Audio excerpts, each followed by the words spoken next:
कि जल्द ही बकैत जी को नोटबंदी और तालाबंदी के बाद कोई नई बंदी उपलब्ध कराएं, वरना यह आदमी कहीं प्रोपेगेंडा की मर्दाना कमजोरी के चक्कर में नसबंदी ही ना करा बैठे। बकैत के पड़ोसी बताते हैं कि वो हर शाम 8 बजे स्वयं को चाबुकों से पीटता है। वाले बकैत ये कहकर नाचने लगे कि फिर से रिजर्व बैंक को लूटा जाएगा। इसका क्या मतलब है कि रिजर्व बैंक ऑफ इंडिया वास्तव में भारत सरकार का नहीं, उनके बहनोई का बैंक है, जहां अमित शाह और मोदी रात में बोरा लेकर जाएंगे और सबको बेहोश करके पैसा लेकर चंपत हो जाएंगे। फिर भी स्वच्छता योजना के बने शौचालय में मोदी या अमित शाह द्वारा बाल्टी से सर्वहारा के पृष्ठ प्रक्षालन की उम्मीद रखने वाले बकैत जो है वो 27 साल पहले हुए विवाह में मोटरसाइकिल के वादे के बाद उसके न मिलने पर अपने साले के बेटे के विवाह में मुंह फुलाए घूमने वाले फूफा की तरह बजट में कई समस्याएं लेकर आ गए। फूफा जी को यह भी पता है कि मोदी लोगों में लोकप्रिय है, लेकिन उनके अंग विशेष में दर्द बस इसलिए उठता है कि उनके हर दिन के प्रोपेगेंडा के बाद भी मोदी और उसकी पार्टी हर सर्वे में लोगों द्वारा सराही जा रही। नमस्कार, ऑन द ग्रिल में आज हैं मीडिया जगत के सदाबहार फूफा बकैत कुमार। ब्रिटेन में एक बहुज्ञ यानी पॉलीमैथ हुए जिनका नाम था फ्रांसिस गाल्टन द्वारा दिए गए कई सिद्धांतों में एक यह था कि किसी भी भीड़ की सामूहिक बुद्धिमत्ता उसी भीड़ के सबसे विलक्षण विद्वान से ज्यादा सटीक होती है। उन्होंने इसे न सिर्फ प्रतिपादित किया बल्कि साक्ष्यों के साथ सिद्ध भी किया। इस बात में तो कोई संदेह है नहीं कि नासा के रॉकेट में भी कोई खराबी आती है तो भारतीय पत्रकार श्री बकैत कुमार जी को बुलाया जाता है, जो उस रॉकेट को 45 डिग्री पर झुकाकर दोबारा किक मारने की सलाह देकर उसे मंगल ग्रह की कक्षा में उपग्रह प्रक्षेपित और स्थापित करने में निःशुल्क सहयोग देते हैं। अतः हमें यह भी मान लेना चाहिए कि भले ही उन्हीं के गिरोह के कई सदस्य बजट को अच्छा बता रहे हो, शेयर मार्केट लगातार सकारात्मक संदेश दे रहा हो, अर्थशास्त्री कह रहे हो कि अच्छा बजट है, फिर भी स्वच्छता योजना के बने शौचालय में मोदी या अमित शाह द्वारा बाल्टी से सर्वहारा के पृष्ठ प्रक्षालन की उम्मीद रखने वाले बकैत जो है वो 27 साल पहले हुए विवाह में मोटरसाइकिल के वादे के बाद उसके न मिलने पर अपने साले के बेटे के विवाह में मुंह फुलाए घूमने वाले फूफा की तरह बजट में कई समस्याएं लेकर आ गए। भारतीय मीडिया में अगर कोई फूफा की भूमिका ठीक से निभा रहा है तो वो श्री बकैत कुमार जी ही हैं, हो भी क्यों नहीं। जहां उनके एक सहकर्मी ने 1600 करोड़ का अपना चैनल खोल लिया है, वहीं उनकी हालत विवाह के बारात में बोलेरो की पिछली सीट पर बैठाए गए फूफा जैसी कर दी गई है, जिसकी अगली सीट पर एंजॉय करने वाले लड़के के दोस्त हैं जो उनकी मुरझाई, संस्कारहीन, मलिन शक्ल तक का मजाक उड़ाने से नहीं चूकते। भारत जहां नोटबंदी से बाहर आकर जीएसटी जैसे आर्थिक सुधारों और भ्रष्टाचार में लीक होते पैसों की काफी हद तक जनधन खातों जैसी सुविधाओं से जोड़ते हुए से आगे बढ़ रहा है, वहीं बकैत कुमार आज भी कुत्ते के पैर से स्क्रैच की गई सीडी की तरह नोटबंदी पर नाच कर अटक जाते हैं। बकैत द्वारा बजट की रिपोर्टिंग में उनका दर्द बार बार छलक कर बाहर आ जाता है कि सब कुछ बर्बाद होने के बाद भी आज अगर चुनाव हो जाए तो लोग मोदी को ही वोट देंगे। ऊपर मैंने फ्रांसिस गाल्टन के सिद्धांत के बारे में बताया था। एक बार के लिए यह मान भी लें कि भीड़ से बेहतर विवेक सबसे बुद्धिमान व्यक्ति का हो सकता है और गाल्टन साहब का सिद्धांत गलत है, लेकिन बकैत का क्या करें जिसकी बुद्धि की तीक्ष्णता उतनी ही है जितनी प्लास्टिक से बने चाकू की होती है। कितना भी लाल पीला फीता लपेट दो, केक से ज्यादा और वो कुछ भी नहीं काट सकता। बकैत कुमार केक भी नहीं काटते, वो बस टट्टी काटते हैं, ही कट शिट, क्योंकि उनका पूरा व्यक्तित्व व्यक्ति विरोध की दुर्गंधित विष्ठा में आकंठ डूबा हुआ है। आप अगर बकैत को RND टीवी पर देखते हैं तो 10 दिन देखने के बाद किसी भी मुद्दे पर उसका प्राइम टाइम इंट्रो स्क्रिप्ट आप स्वयं लिख सकते हैं। मुझे गुप्त सूत्रों से पता चला है कि इसका टीवी चैनल इसे कब का निकाल चुका है और इसकी जगह इसके पुतले को बिठाकर चाइनीज AI के प्रयोग से कंप्यूटर को सिर्फ मुद्दा बताता है और वो कंप्यूटर रियल टाइम में बकैत की आवाज में सारी नकारात्मक बातें बोल देता है। आप गौर से सुनेंगे तो पाएंगे कि बकैत अपना नाम हमेशा रबिश बोलता है, जिसका अर्थ होता है कूड़ा। रोबोट कभी झूठ नहीं बोलते।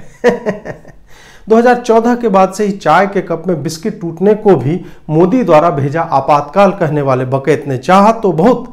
कि लोग देश में सड़कों पर आ जाएं, दंगे करें, आगजनी करें, लेकिन कुछ एक जगहों को छोड़कर इनका आह्वान कभी भी सर्वव्यापी नहीं हो पाया। चाहे वो नोटबंदी की लाइन हो, दलित आंदोलन के नाम पर हुई आगजनी और हत्याएं हो, CAA की आड़ में हुए दंगे हो, तबरेज, जुनैद या अखलाक के नाम पर राजनीति हो, बकैत ने स्टूडियो से लोगों को सड़कों पर लाने का खूब यत्न किया। लेकिन एक भी योजना के सफल न होने की वजह से बकैत के पड़ोसी बताते हैं कि वो हर शाम 8 बजे स्वयं को चाबुकों से पीटता है, उसके बाद प्राइम टाइम करने को निकलता है।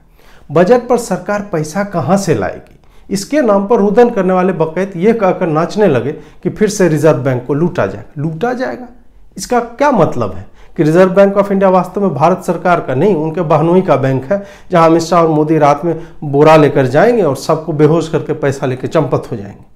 बकैत के हिसाब से रिजर्व बैंक में पैसा रखा रहना चाहिए, क्योंकि वो पैसा तो भारत जब मंगल पर बस्तियां बसाएगा तो वहां खर्च किए जाएंगे। अभी उसकी जरूरत क्या है, कुछ कोरोना ही तो हुआ, बस 80 करोड़ लोगों को खाना दिया है और मनमोहन सरकार की बकवास नीति के इतर लोगों को सीधे पैसे देने की जगह उन्हें स्टिमुलस देकर रोजगार देने को प्रेरित किया है।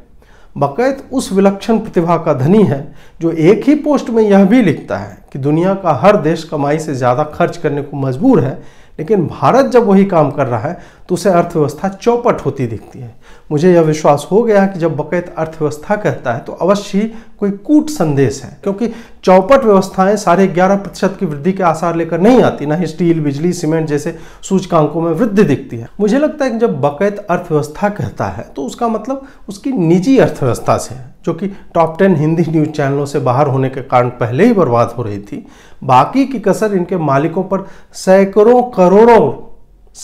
करोड़ों रुपये के हेर फेर के कारण चैनल की आर्थिक स्थिति के बर्बाद होने से पूरी हो गई। अतः बकैत को कोई चुपके से कान में कह दे कि RND टीवी को भारत मानना बंद करे, क्योंकि भारत उसके स्टूडियो से बाहर रहता है, जो नोटबंदी के बाद उत्तर प्रदेश में भी बहुमत देता है और फिर 2019 की लोकसभा में भी।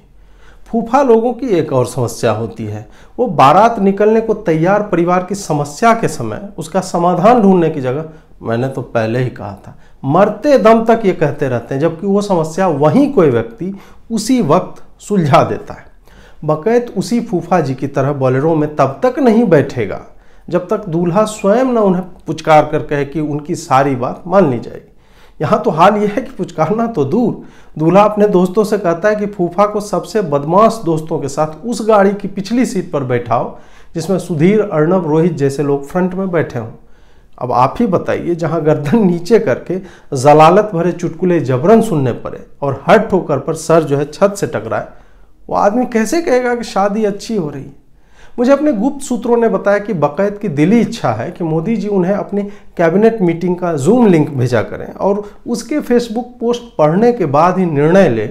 कि किसी भी विधेयक में क्या रखना है क्या नहीं। यही कारण है कि बकैत अपने फ़ोन के पिछले हिस्से पर नीली लाल रोशनी करने वाला वो स्टिकर चिपका कर रखता है जिससे कॉल के फ़ोन पर पहुंचने से पहले ही पता चल जाता है कि कॉल आ रही है। भाजपा के प्रवक्ताओं द्वारा उपेक्षित बकैत को यह लगता है कि कहीं निर्मला जी यह बताने के लिए मिस्ड कॉल न मार दें और बाद में कहें, मैं तो बता रही थी कि कैपिटल एक्सपेंडिचर कहाँ से आएगा, लेकिन तुमने तो उठाया नहीं, और फिर उसके बाद जो है कट्टी कर ले। बकैत को बंदी से इतना प्रेम है कि वो एक बंदी छोड़ता है दूसरी पर पहुंच जाता है। नोटबंदी के बाद बकैत की फेवरेट बंदी है तालाबंदी। जिस ताली, थाली और दीप जलाने की बात से पूरा देश जब एक साथ हो रहा था कृतज्ञता दिखाने में, तब बकैत ने यह कहा था कि दुनिया वैक्सीन बना रही है और भारत चम्मच से थाली बजा रहा। आज बकैत अपनी आंखों में शुकर का बाल घोंपे अंधा और कान में विष्ठा डालकर बहरा हो चुका है, क्योंकि भारत ने 2 वैक्सीन बना ली है और 3 और बना रहा है, जबकि बाकी के देशों की क्या स्थिति है वो आप जाके इंटरनेट पे पढ़ लीजिए।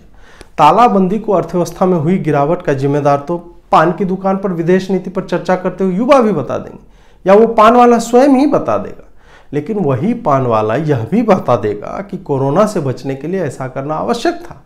विडंबना ने तब अपना गला घोंट लिया जब पता चला कि तालाबंदी ने फैलाई बर्बादी का टिकटॉक वीडियो बनाने वाले बकैत मार्च 2020 से आज तक अपने घर में ही तालाबंद है। मतलब तुम तालाबंद कर लो खुद को, लेकिन दुनिया सड़क पर नाचे, क्योंकि मोदी ने कहा कि दुनिया न नाचे। आप देखिए इस इंसान की बेहूदगी और घृणा को कि भारत जैसे जनघनत्व वाले राष्ट्र में इसी के गैंग ने अप्रैल मई में विदेशी जानकारों की मदद से कहलवाया था कि भारत में 50 से 60 करोड़ लोग संक्रमित होंगे और 5 लाख लोगों के मरने की आशंका है। आंकड़े क्या कहते हैं वो अब सबके लिए स्पष्ट है। और यह संक्रमण इस कारण नहीं रुका क्योंकि बकैत सर मोदी को फ़ोन करके रोज पूछते थे कि सरकार क्या कर रही है, बल्कि इसलिए हुआ क्योंकि लॉकडाउन के कारण उसका संक्रमण कम होता चला गया। तालाबंदी एक ज़रूरत थी। फूफा जी को यह भी पता है कि मोदी लोगों में लोकप्रिय है, लेकिन उनके अंग विशेष में दर्द बस इसलिए उठता है कि उनके हर दिन के प्रोपेगेंडा के बाद भी मोदी और उसकी पार्टी हर सर्वे में लोगों द्वारा सराही जा रही। लेकिन इसका कारण भी तो बकैत ही है, जिसने लोगों में डर भरने के लिए अप्रैल मई में करोड़ों लोगों के संक्रमित होने, वेंटिलेटर कम होने, अस्पतालों में भीड़ होने, टेस्ट की संख्या कम होने जैसी बातों को लेकर खूब पैनिक बांटा। लेकिन वैसा कुछ जब हुआ नहीं तो लोगों में यह विश्वास भर गया कि बकैत सर तो कहते कि ये हो जाएगा वो हो जाएगा, लेकिन सरकार ने तो उस पूरी स्थिति पे नियंत्रण पा लिया। चूंकि उसी मध्यम वर्ग और उसी युवाओं की भीड़ ने बकैत को पूर्णतः नकार दिया है, इसीलिए बेचारे अब दिल जले आशिक की तरह उन पर आते जाते एसिड छिड़कने को आतुर रहते हैं। बकैत उसी श्रेणी का व्यक्ति है जो अपनी प्रेमिका की अश्लील तस्वीरें इंटरनेट पर वायरल करने की धमकी देता है और जब पुलिस 4 डंडे मारती है तो कहता है कि मुंह से निकल गया था। इसकी हर तीसरे पोस्ट में आपको ये उन्हीं प्रेमिकाओं को कोसते हुए नजर आ जाएंगे जिसमें मिडिल क्लास अब प्रोपेगेंडा क्लास बन चुका है और युवा तो बस हिंदू मुस्लिम कर रहा है। इसलिए मेरी मोदी जी से उम्मीद है कि जल्द ही बकैत जी को नोटबंदी और तालाबंदी के बाद कोई नई बंदी उपलब्ध कराएं, वरना यह आदमी कहीं प्रोपेगेंडा की मर्दाना कमजोरी के चक्कर में नसबंदी ही ना करा बैठे। नमस्कार।